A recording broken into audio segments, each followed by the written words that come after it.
There's been a lot of discussion recently about concussions, and with good reason. At the time of recording, by my count, about a quarter of the NFL had players listed as either out or needing further evaluation because of head injury, including some of the most visible players in the league. Bills quarterback Josh Allen got his head smacked off the turf so hard that he had to come out of the game temporarily. Giants rookie Malik Neighbors just missed the first game of his career after getting concussed late in their game against the Cowboys. And probably most notably, people all over the internet have been suggesting that Dolphins quarterback Tua Tagovailoa might need to retire after his most recent concussion, the third head injury he's had to miss time to deal with in the past 3 seasons.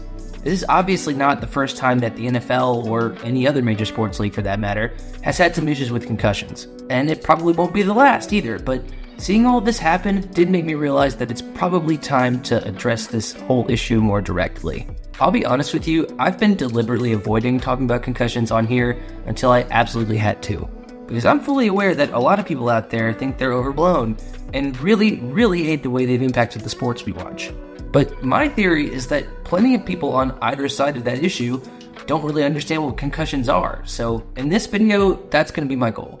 In the next 15 minutes or so, we're going to be doing a kind of Concussions 101, including but not limited to what a concussion is, what's actually happening in the brain when someone gets concussed, and finally, why there's such a big deal. And thankfully, for my case, we're not going to do it alone. My name is Steve Broglio. I'm the director of the University of Michigan Concussion Center. I've been doing concussion-related research since 1999-ish, and have been running this center here at Michigan since 2018 when it was founded. The Concussion Center performs 3 primary functions: research, clinical treatment, and outreach. And if you want to check out some of the work they've done, I'll put a link to their website in the description of this video because they've done some really cool stuff. But in any case, the main purpose of the center is to understand how concussions work and how to treat them as fully as possible, which makes Dr. Broglio the perfect person to ask what a concussion actually is, no matter what age you are. If I'm going to explain it to a 5-year-old, or when I had to explain it to my daughter when she was 5, I would say a concussion is when you hit your head and your brain doesn't work the way it's supposed to. If we want to then explain it to a 25-year-old, what I can say is you have a force to the head, directly to the head, or a force to the body that then transmits up to the head that stretches the neurons within the brain, causing them to not function appropriately. Think about concussions mechanically, like what happens to your body when you're in a car crash. If you're driving along and suddenly run into something, your car will stop, but for at least a few milliseconds, you will not. The same sort of thing happens when a football player experiences a head injury. As they get hit, their head and body get jerked around violently, and until they stop moving, their brain is just kind of along for the ride.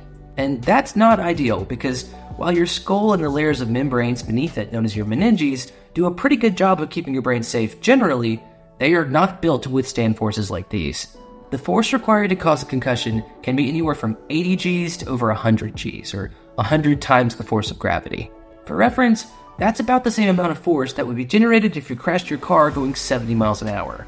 An F-22 fighter jet is built to withstand something like 9 or 10 Gs, which is just 10% of the force generated in the brain when you get hit in the head. That is a colossal amount of force for anything to try and withstand, let alone something as fragile as your brain is. Your nervous system can do some absolutely incredible stuff, like sending signals from your eyes to your brain to your hands to get you to catch a ball in less than a second. That's amazing. But your neurons are also delicate little flowers that need constant support from other cells to keep them from completely falling apart. One sympathizes. But all of that means that when you experience a concussion-level impact, the neurons in your brain do not enjoy it, and furthermore, the whole system will have to make adjustments to keep functioning somewhat normally. The signs and symptoms we see after concussion are either the neurons misfiring or not firing appropriately, or the brain using alternative pathways to achieve a goal. Think about your nervous system like a series of intricately connected highways. What would happen if one of those roads is suddenly closed? You'd still need to find a way to get to the places that those roads led to, but you still have plenty of other roads that work just fine, so the logical thing to do would be to set up a detour. That is functionally exactly what happens when you have a traumatic brain injury. It's a concept called neuroplasticity, where neural networks in the brain reorganize themselves to keep functioning after some kind of trauma. And this is a good thing. Finding new solutions is one of the most amazing things that our brains can do. But when it comes to concussions, we're seeing those damaged neurons trying to figure all that stuff out in real time. And that can lead to some very unsettling behavior, especially in the days before we had all these concussion protocols in place.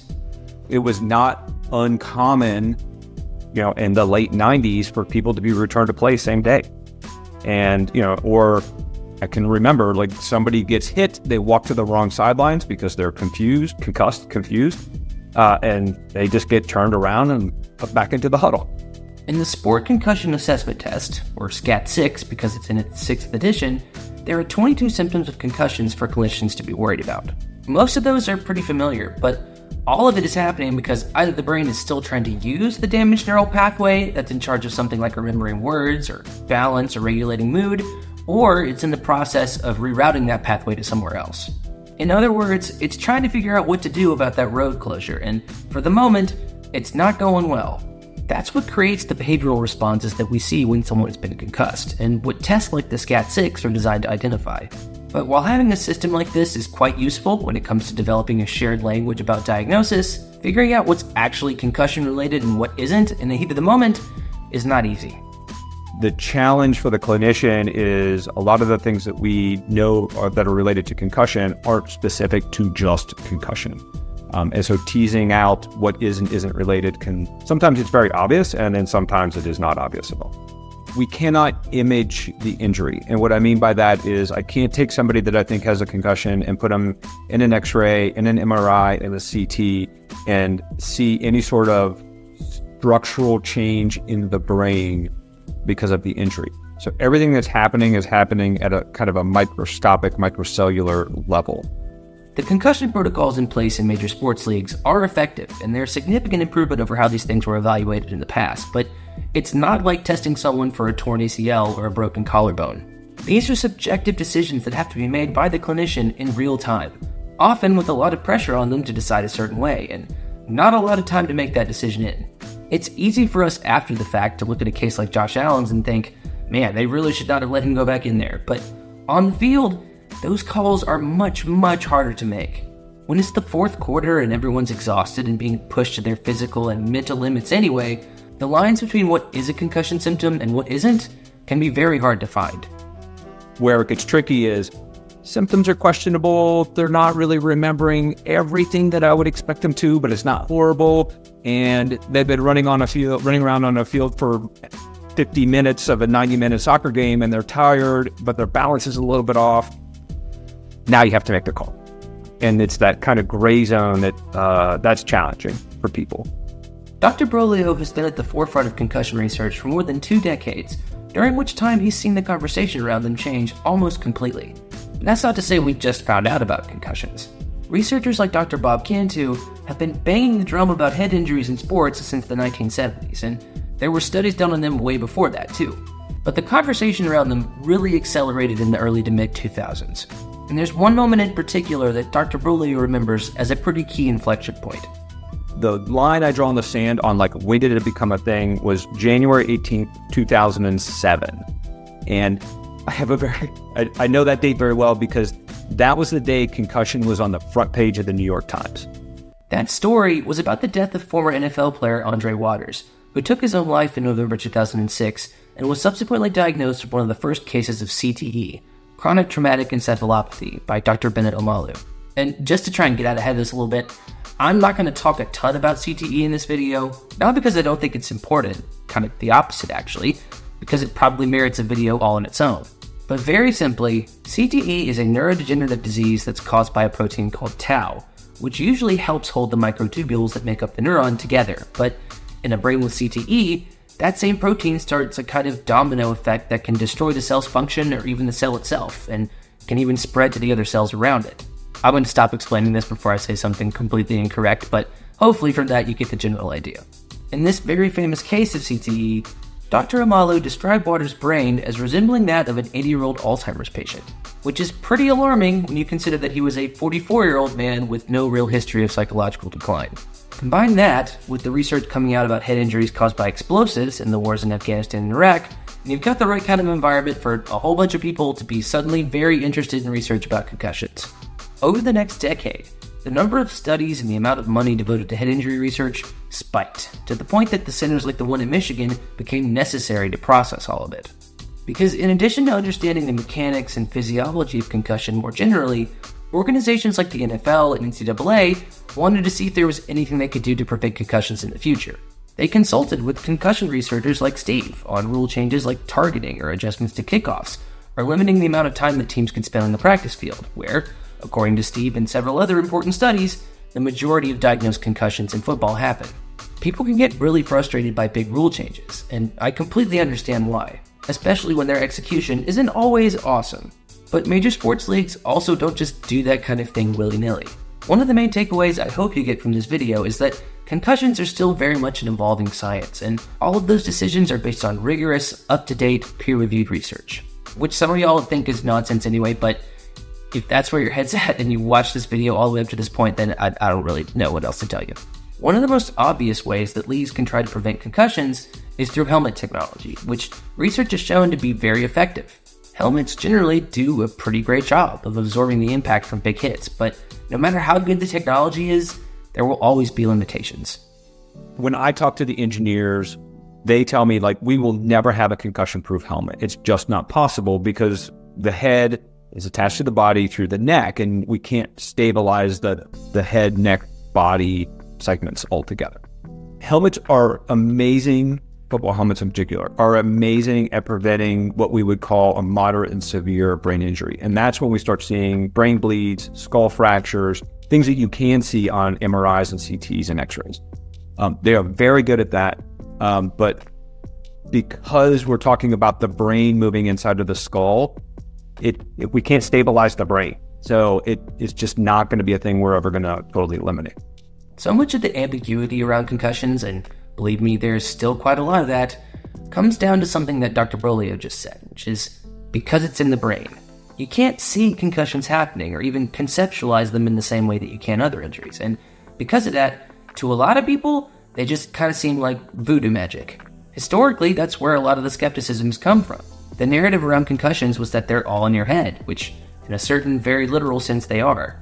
But if you've learned anything from this video, I would hope that it's that makes them more dangerous, not less.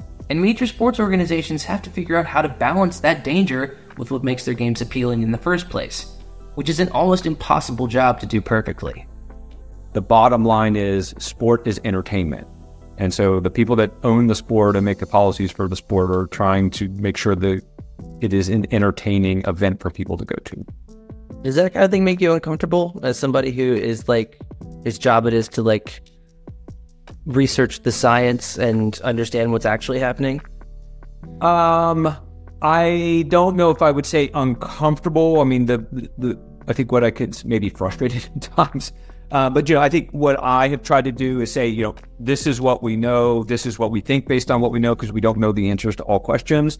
And certainly advocate for additional safety, and whether that's helmets or policy or other things that we can do.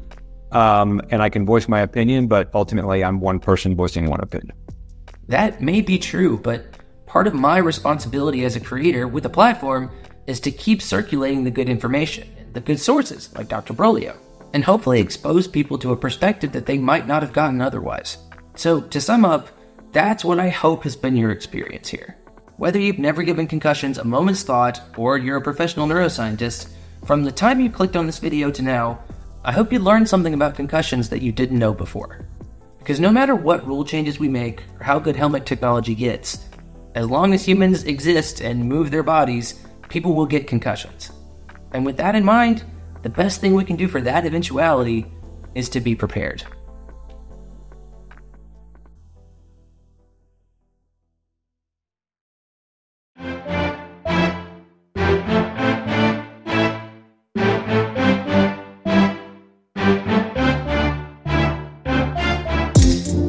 Hi everyone, my name is Will, and this is my channel, Student of the Game, where we have scientifically driven, research-supported conversations about topics related to sports psychology and culture.